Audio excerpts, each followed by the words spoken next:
Hi everybody, Jeff Yastine here. Hope you're having a great holiday weekend, and you can send me questions and comments to this address, jeff@yastine.com. And of course you can reach me or follow me on Twitter and on Facebook as well. You know, every so often great companies make terrible blunders. They don't seem like mistakes at the time.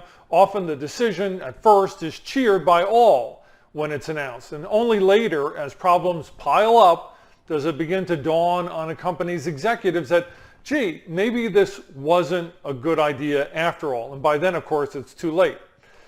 Now, that's what I think is destined to happen to Apple with its recently announced plans to build an electric vehicle. In fact, Elon Musk claims that he even offered to sell Tesla to Apple some years ago during the worst of his company's growing pains and could not get a meeting with Tim Cook. So it begs the question, why would Apple now want to build a car after all this time? Well, I've interviewed top CEOs in my former life as a financial journalist, and they'll never admit it, but let's face it, they're as susceptible as any ordinary person to, what we call the fear of missing out, FOMO. In the case of Apple CEO Tim Cook, he passed on investing in Tesla, whose stock then went on to become a huge winner, especially over the past year or so. And meanwhile, the pressure builds on Cook to do something, basically, and hope for a similar splash with Apple stock somewhere down the road. Now, if you wanted a clear-cut reason to sell the stock, and I mean sell it and don't look back, this would be your moment, in my opinion. You are getting a price very much near its all-time high for a company basically at its peak valuation by investors, and at a level of enthusiasm for shares that I think is unlikely to be rivaled for a very long time to come. Now, I can understand why people might think that building an EV is a great idea. Certainly that's what most people seem to think right now. EVs are basically rolling technology platforms with a few big batteries and massive amounts of computing power stacked on top of that rolling platform. Apple, as a premier technology company, would seem basically preordained to be a clear-cut winner once it starts production of an EV, which I believe is slated for 2024 if everything went right for the company. I mean, if Tesla can build an iconic EV, why not Apple? Well, for one, building and selling a vehicle is a lot different than building and selling computing devices.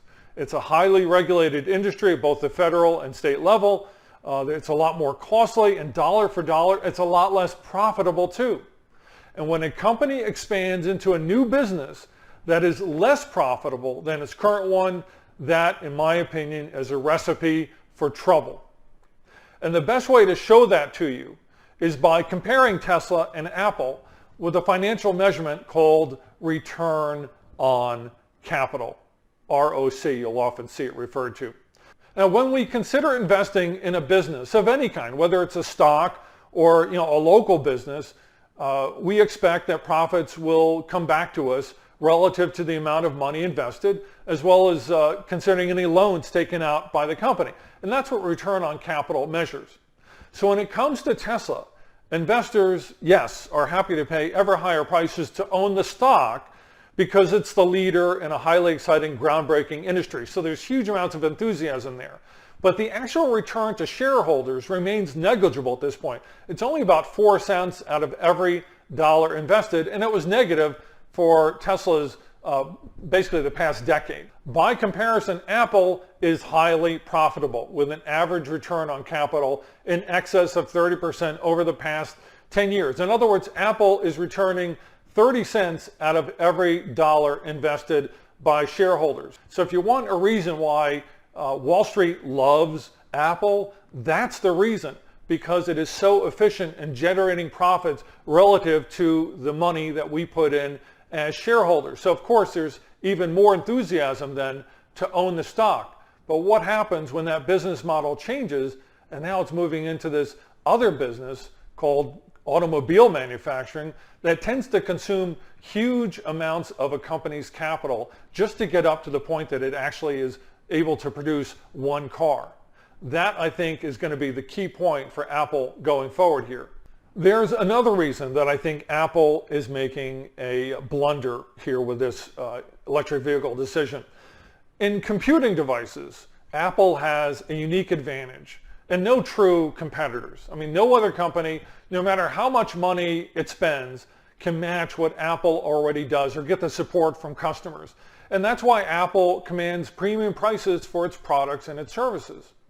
That will not be the case in automobile manufacturing, which is a whole other type of engineering and design with a crowded field of new startups. Of course, you have the legacy auto companies like Toyota and GM, which are not going to go quietly into that good night. Not to mention Tesla, which commands about a 60% share of the plug-in electric vehicle market. Now, maybe Apple can build a better electric vehicle, but Tim Cook's company would be going in as the underdog to Elon Musk's firm, which has been in the EV auto business for years and has the scars to show for it.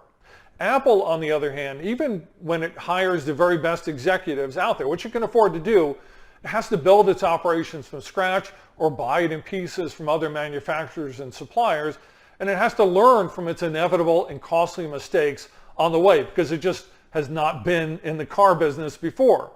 And so a final note here, years ago, the great fund manager and best-selling investment author Peter Lynch had a name for what Apple is about to do. You've heard of the term diversification, which is when companies add or expand into new kinds of products or services or expand and buy other businesses so they can keep growing and not rely on any one single product or type of business. Lynch called it diversification.